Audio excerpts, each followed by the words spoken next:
What's up, everybody? And I welcome you to a new episode of In the Mix. I'm your girl, Leah B. And this episode is like a special episode. So, technically, it's like episode 2.5. So, because episode 2 is not here yet. So, this is what you call a special episode in my eyes. But I thank you for rocking with me, for me taking forever with these episodes. I appreciate the little fan base I do have. So I got to work on my consistency. So bear with me, y'all. It's a process. I'm a one woman show. I don't have a team yet. So I got to do it all by myself. So let's get into it. So this episode is about a guy. He had recently passed. He passed about a month ago in May. I think it was like May 8th. And he was a musical innovator where he bridged hip hop and R&B together. And that man was named Andre Harrell. So Andre was born in 1960 in the BX, aka the Bronx. And when he was in high school, he formed a group with a guy by the name of Alonzo Brown. So before him and Alonzo became a group, Alonzo had a solo career. His name was Lonnie Love, and he had a song called Young Ladies, but his solo career didn't go anywhere. So he reconnected with Andre to form this group called the Harlem World Crew. But by then, they kind of changed their name, and they were known when they hit the scene. They were known as Dr. Jekyll and Mr. Hyde. And when they were performing, their image was a little bit different than your normal rapper during those days. So, like in the 80s, they were, all about the Kangos, Adidas, tracksuits, all that. But they had to take it up a notch, you know what I mean? And their attire was designer suits and ties. So they were like a classier group. They weren't, you know, they weren't hood, I guess you can say. So they were a little more classy, a little more flashy. And the song that they had was called Genius Rap. It was off their album Champagne Rap. That song did okay. It was well received, but I don't think it ever charted. And that song was like the first song to sample a pop song.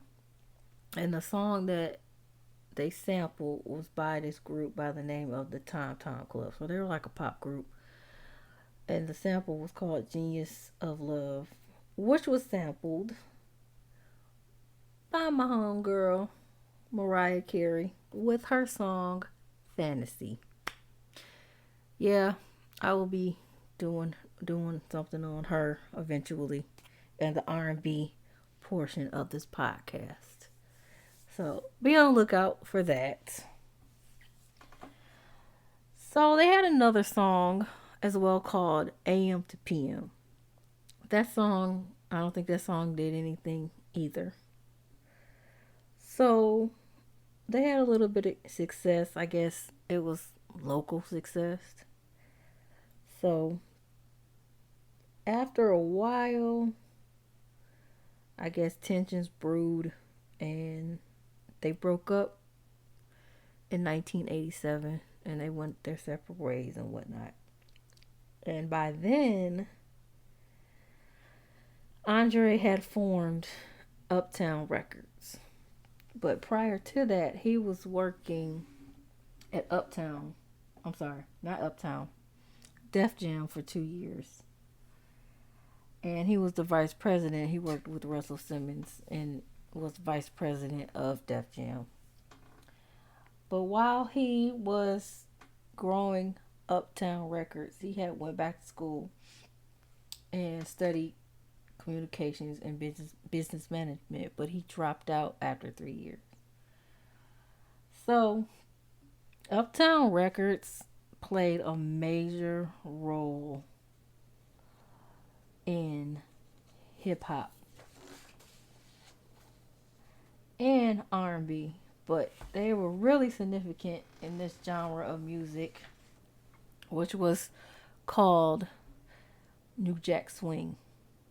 And New Jack Swing was a type of genre of music where R&B artists would use hip hop beats, would sing over hip hop beats, and use it were real like gritty R&B songs. Like Bobby Brown had his Every Little Step I Take song, and it was just huge at that time. Cause back in the 70s, R&B was like they used live instruments, and during that time, it was all about the drum machine and like hard beats. So, but anyway, the artists that he discovered that were signed on Uptown was Heavy D and the Boys, Marley Marley Marl, Christopher Williams, Mary J. Blige herself, and many others. And during that time, in the early years of Uptown, they were starting to be the hottest record label for R&B and hip hop. So the first album that was released on there was a compilation album. It was the Uptown Records compilation album. But the first album to hit commercial success was Heavy D's album, Heavy D and the Boys album, which it was his debut album, was Living Large, that went gold. And also during that time, he discovered Teddy Riley, which he went on to do Guy.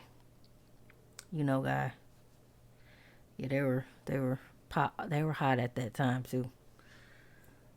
So by the 90s, that's when Uptown exploded. And it exploded due to the fact of this young man at the time who was an intern. His name was Sean Combs, aka Puff Daddy, aka Puffy, aka Diddy, aka Brother Love, whatever you want to call him. He played an instrumental part in the careers of Jodeci and Mary J. Blige, especially Mary J. Blige, and this other guy by the name of Father MC. But Mary J. Blige was huge at that time. But he was an intern. He was an intern to Uptown Records. So Mary J. Blige's debut album, What's the 411, went on to sell 3 million copies and went 3 times platinum. And that's how she earned the name the Queen of Hip Hop Soul. And she had that single, You remind me. Yeah, yeah. Something like that. Sorry for my singing. But she had that song. That one like exploded.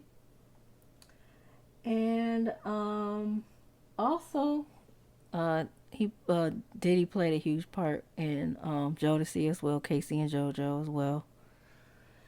And after that, he started to gain his traction as being a talent scout for Uptown.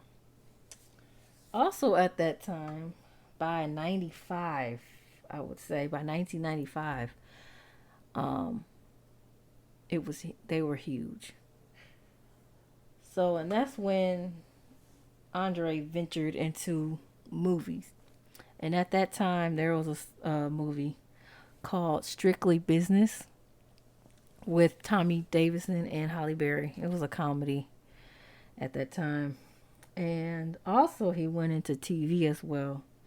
He signed a multi-million-dollar deal with Fox to develop TV shows.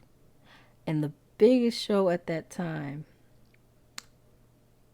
was a cop show by the name of New York Undercover. And that show exploded. Well, Fox in general exploded at the time, especially with the African American community. At that time, the African American shows were like extremely popular, but Fox was a brand new network, and they had everybody that every show that you could think of on that show. And Living Color, Martin, Living Single, and New York Undercover. So that show lasted up until 1999. It started in 94 and ended in 1999. And also during that time, there was tension between Andre and Puff as well. I guess it was an incident that happened on Puffy's dime. It was a basketball event, and a lot of stuff went down during that time. And I guess after that, Andre was like, "You are out of here." So with that, um, Puff just within like 2 weeks he started Bad Boy, and I don't know if you knew this. Notorious B.I.G. was on Uptown as well. So in retaliation, he took Notorious B.I.G. with him. He was like, "Okay then, dude, since you fired me, I'm about to do my own little record label. I'll show you." So he went and took Notorious B.I.G. But Diddy ain't the greatest either. That's a whole nother podcast. But anyway, so also during that time, his artists began to leave as well. Mary J. Blige left, Jodeci left, and it was only a matter of time that he left. He went on to become president of Motown Records. And also during that time as well, in 95, Heavy D was vice president, and then he worked his way up to be president and CEO of Uptown Records. And also during that time, he discovered acts on there as well. He had discovered that boy group Soul For Real. I know you may remember some of our millennials may know the song, but the generation after me may not. But it's called Candy Rain. That was a classic, straight classic. I would sing it, but no, I'm not gonna mess you up with that. So you guys can go ahead and listen to it on YouTube again. Because that whole copyright infringement thing. I don't want nobody coming after me. I am not about that life. So, yeah. But anyway, years later, um, after a while, um, in like 99, that's when he reclaimed the name Uptown and called it Uptown Enterprises. And he had other things underneath that umbrella as well. He had a liquor deal with a liquor company as well. And after a while, the record company itself had folded in 1999. So years later, I would say 1997, he had a late night radio show called Champagne and Bubbles. So he was he was a classy dude. So he loved his little champagne and bubbles. So it was called Champagne and Bubbles. It was a late night R&B type of show in a New York radio station. And so by years and years and later, maybe in the 2000s, I would say that's when Diddy and Andre reconnected and became friends again.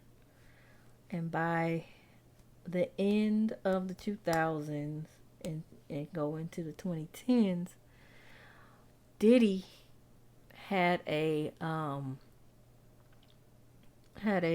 started a TV network. It was like in 2013. That's when he started Revolt TV, and Andre became the vice chairman of Revolt TV, and he played a big part in the Revolt music conference that happens every year in Miami. And he became just extremely popular and well known, and he was just an awesome guy. And the music industry is at a loss right now, and he contribute a lot to R&B and gospel. I'm sorry, R&B and hip hop, and he will be missed most definitely. And